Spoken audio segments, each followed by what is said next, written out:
So once upon a time, there's this man, he's about in his late 30s, and things have been going pretty badly, really.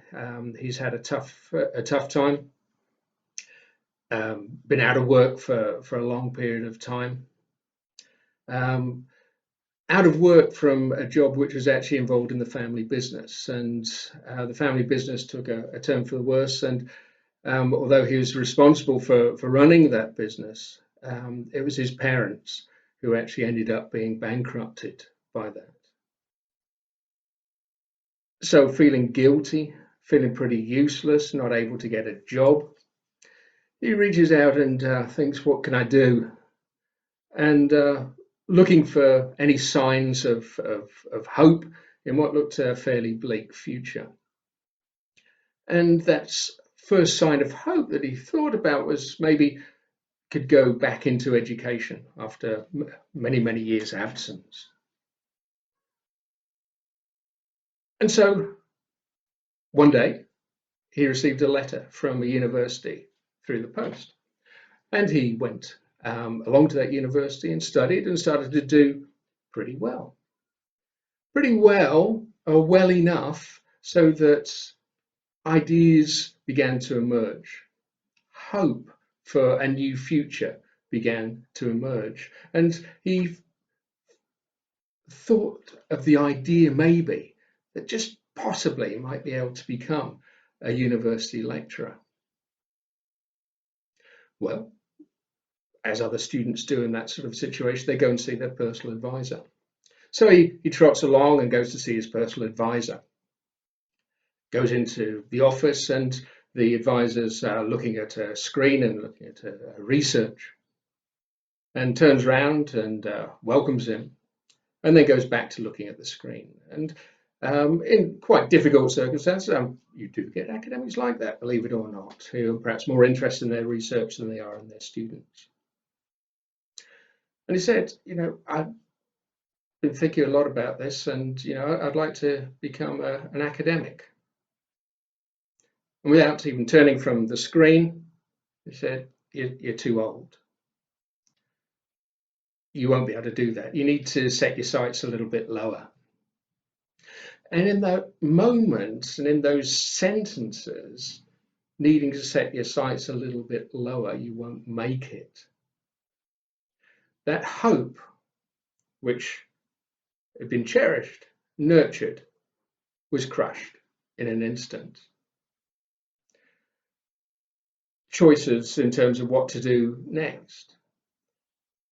What the man did was to actually go to another lecturer and explain what he was hoping to do in the future. And that lecturer turned around and said, there's hope. If you work hard, if you progress, then you can achieve it. Don't worry about your age. It doesn't matter. And in that sentence, then hope was rekindled. That man was me. 10 years later, I did become an academic and actually went on to head up that department and to be in charge of those people who had advised me at the time. Why do I share that story with you? Well, it's because of the power of words and its effect on hope. Hope is not just something that just appears by chance. Hope is something that's cultivated and nurtured.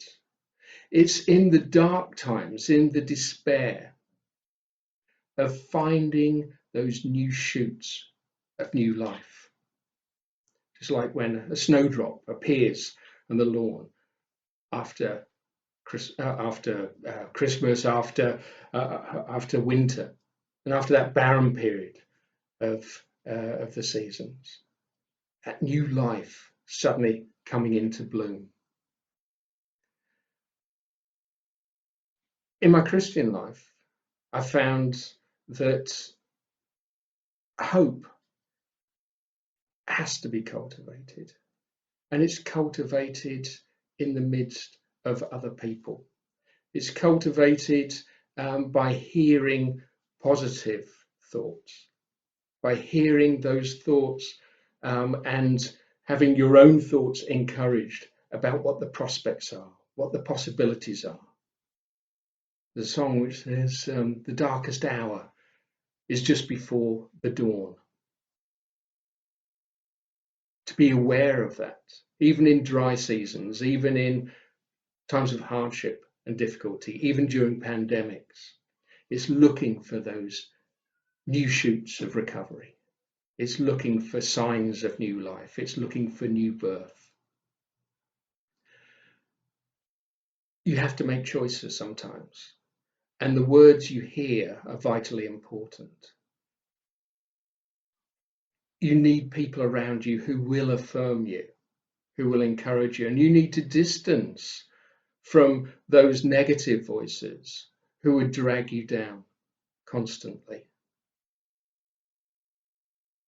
Hearing those positive voices is not difficult. Finding people who love you and who care for you is possible. Having the opportunity and the ability to be able to spend time just reading God's word, the Bible, each day, and hearing Jesus' voice affirming you is when I reflect on what Jesus says about me. It's a good picture. It's a positive picture. What he says about you is good and positive. You need to surround yourself with those positive affirmations. One of my favorite hymns is Great is Thy Faithfulness. And there's a wonderful line in there, or a verse in there, which says, pardon for sin and a peace that endureth, thine own dear presence to cheer and to guide, strength for today and bright hope for tomorrow, blessings all mine with 10,000 beside. There is bright hope for tomorrow. Surround yourself with people who love you, who care for you, who are going to affirm you, and are going to remind you that there is bright hope for tomorrow.